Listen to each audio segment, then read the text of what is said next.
Hello అండి, నమస్తే. నేను మీ లక్ష్మి. ఈరోజు అయితే సింపుల్ చాక్లెట్ కేక్, అది కూడా ప్రెషర్ కుక్కర్లో ఎలా చేయాలో చూసేద్దామా? సో ఇది ఎగ్లెస్ కేక్ కూడా అండి. దీనికోసం ఒక గిన్నె తీసేసుకొని అరకప్పు దాకా పెరుగు వేసేసుకోవాలి.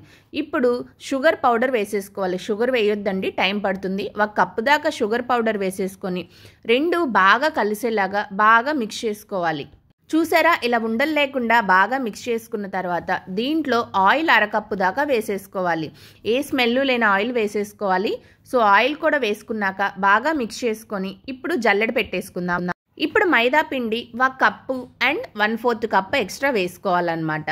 సో ఈ పర్ఫెక్ట్ కొలతలతో చేస్తే పక్కాగా వస్తుంది. తర్వాత 1/4 కప్పు కోకో పౌడర్ కూడా వేసుకోవాలి. 1 టీ స్పూన్ బేకింగ్ పౌడర్ కూడా వేసేసుకోవాలి. 1/2 టీ స్పూన్ బేకింగ్ సోడా కూడా వేసుకోవాలి.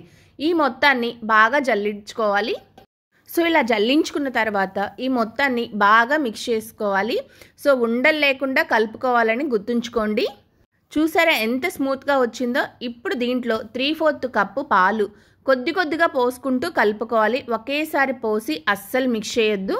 సో ఇలా కొద్దిగా వేసుకొని కలుపుకున్న తర్వాత మళ్ళీ మిగతా పాలు కూడా వేసేసుకొని మళ్ళీ మొత్తాన్ని బాగా మిక్స్ చేసుకోవాలి. చూసారా ఎంత స్మూత్గా కలర్ఫుల్గా వచ్చిందో. ఇప్పుడు దీనిలో వెనిలా ఎసెన్స్ 1 టీ స్పూన్ వేసి ఒకసారి బాగా మిక్స్ చేసి పక్కన పెట్టేసేయండి. ఇప్పుడు గ్యాస్ ఆన్ చేసేసుకొని మనం దోశ పెట్టుకున్న ప్యాన్ పెట్టేసుకొని ఒక 5 నిమిషాల పాటు హీట్ చేసుకోవాలన్నమాట. ఈ లోపల ప్రెషర్ కుక్కర్కి లోపలంతా ఆయిల్ అప్లై చేసుకోవాలి. ఇలా ఆయిల్ రాసుకున్న తర్వాత బటర్ పేపర్ కూడా పెట్టేసుకొని దానిపైన కూడా కొద్దిగా ఆయిల్ రాసుకోండి. ఇప్పుడు మనం ముందుగా రెడీ చేసుకున్న కేక్ బ్యాటర్ని ఇప్పుడు ఈ ప్రెషర్ కుక్కర్లోకి వేసేసుకుందాము. ఇప్పుడు అందరికీ తెలిసిందే, ట్యాప్ చేసేసుకుంటే బబుల్స్ అనేవి ఉండవన్నమాట. అంతే. ఇప్పుడు ముందుగా హీట్ చేసుకున్న పెనం మీద ఈ ప్రెషర్ కుక్కర్ని పెట్టేసి లిడ్ లేకుండా మూత పెట్టేసేయాలన్నమాట.